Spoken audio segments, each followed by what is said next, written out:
Much grace and peace be with you, geometry students.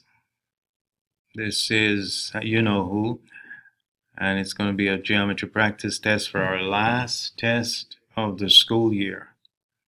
Wow.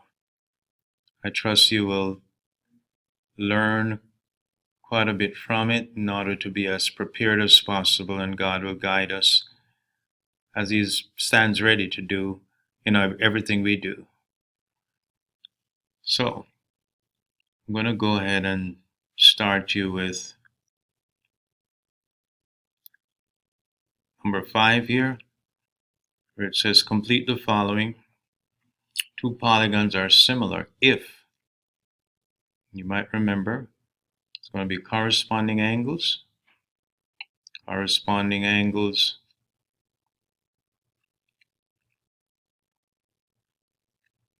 are congruent. That means matching angles. And the second requirement is, anybody remembers? This one is a little bit longer. The ratios. The ratios of corresponding sides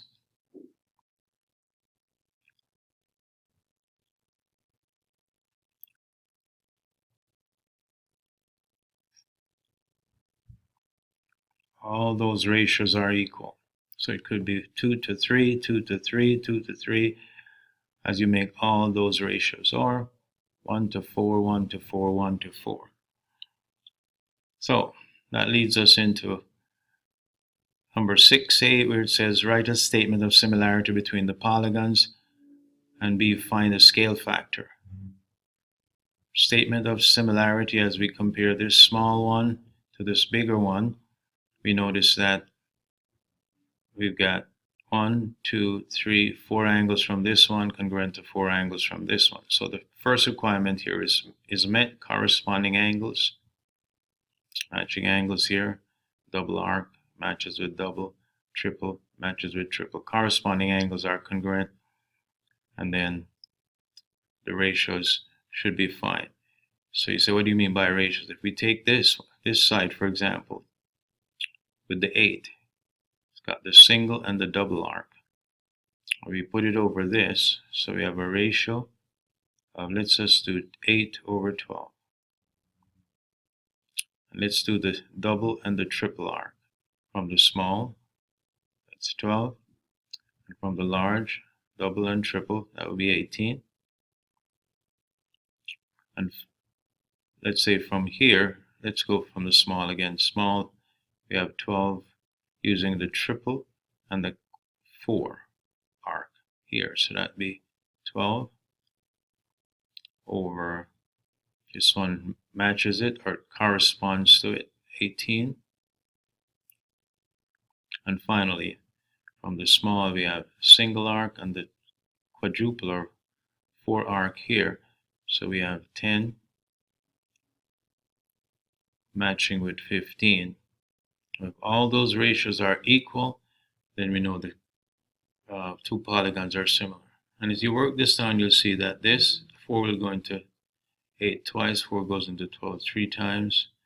From this one, 6 goes into 12 2, 6 goes into 18 3.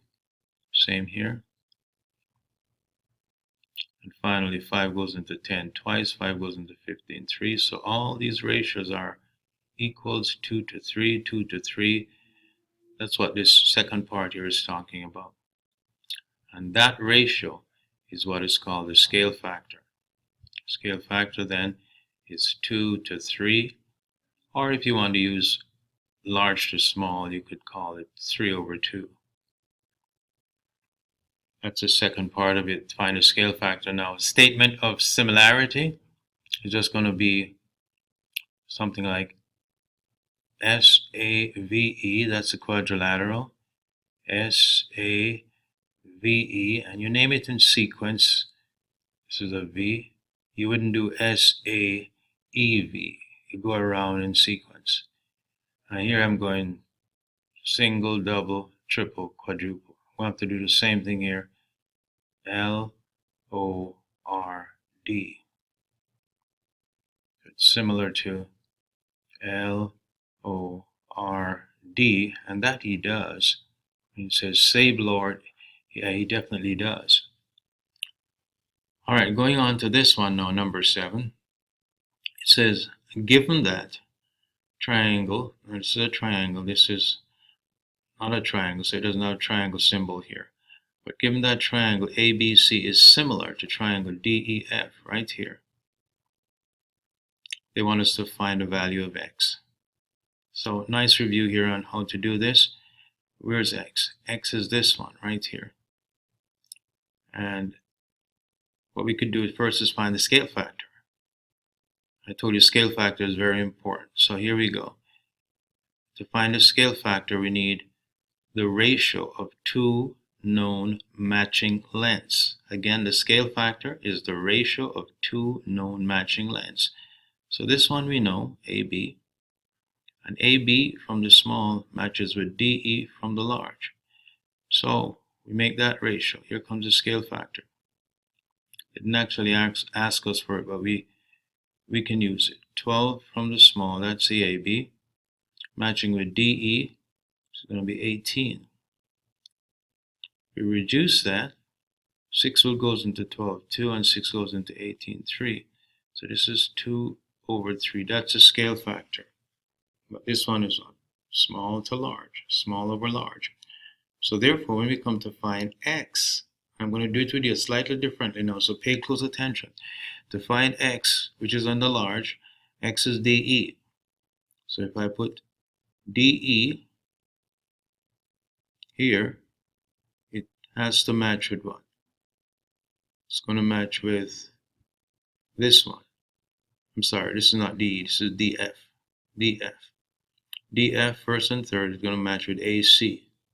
AC is 14. So over 14 is going to be equal to either 3 over 2 or 2 over 3. What do you think? It has to be 3 over 2. You know why? Because x is from the large and it goes with the larger one here. So this is large over small here. So the scale factor form we have to use is large over small. Now comes the cross multiplication. 2x is equal to 3 times 14. 2x is equal to 3 times 4 is 12. 3 times 1 is 3 plus 1 is 4, 42. Divide both sides by 2. We get x equals 42 divided by 2. 2 goes into 4 twice. 2 goes into 1. 2 one time. So 21 is the answer for x here. Okay.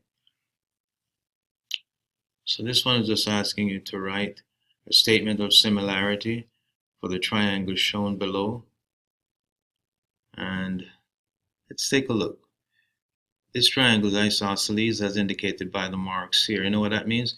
It means that the base angles here would have to be congruent to each other. Similarly, this triangle is isosceles. There should be 2 here. It looks like it's almost 3, but it's 2. So this base angle is the same as this one. You say, well, how can those be similar? Is it going to be side angle side? Well, pretty close, but not exactly. It's even going to be a little bit different. Since these two angles add up to 90 and they're equal, then each must be 45. This is 45 and this is 45. Similarly, since these add up to 90, these two add up to 90 and they're equal to each other, this has to be 45. This is 45. So the similarity here is angle, because we have 2 angles from this one congruent to 2 angles from this one. So this one is angle similarity.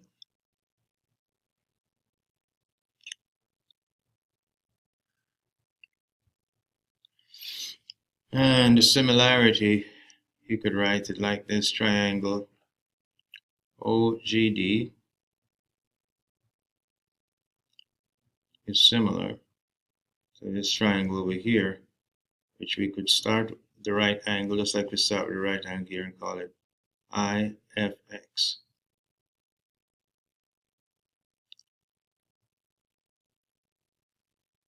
That would take care of that one. Okay, how about this side?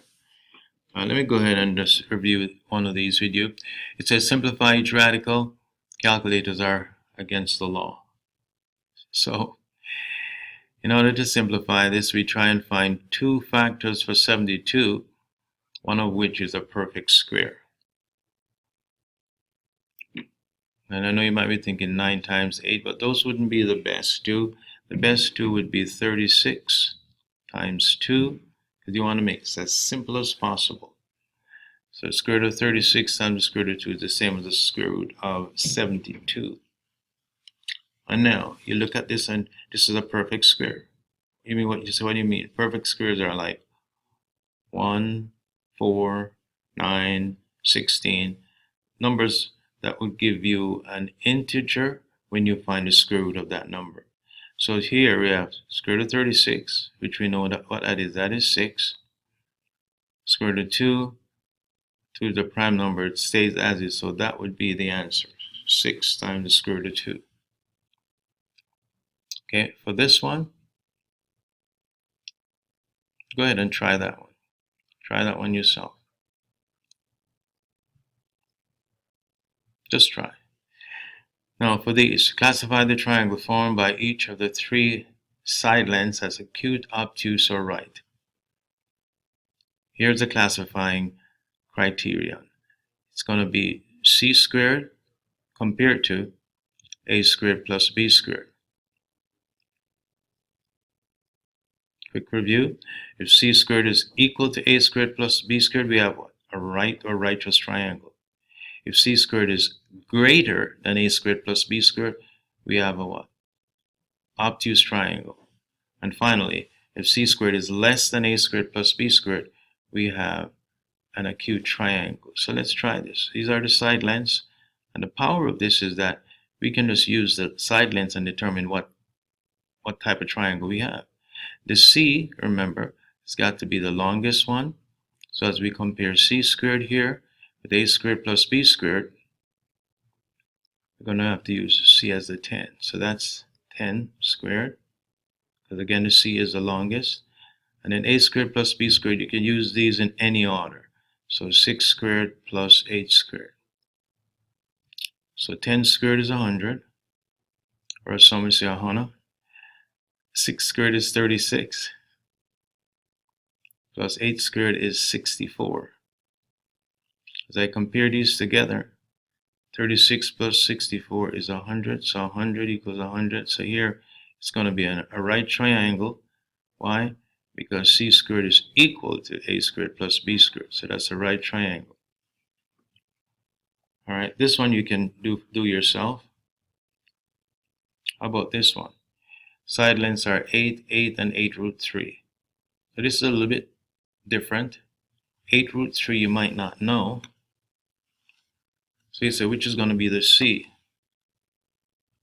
You might say, I can't see which is the longest. So take a calculator and do root 3 times 8 and see what you get. I've got one here, and I got root 3 times 8. I'm getting 13.8. So this one will be the longest. This one right here. So I'm going to compare my c squared with a squared plus b squared for this. And it's 8 root 3 all squared compared to 8 squared plus 8 squared. 8 root 3 squared works out to 8 squared times the square root of 3 squared. And 8 squared over here is 64, and this is 64. 64 plus 64 works out to 128. This is 64 times 3. And 3 times 64 is 3, 4 is 12, 3, 6 is 18, 192. It's greater than 128.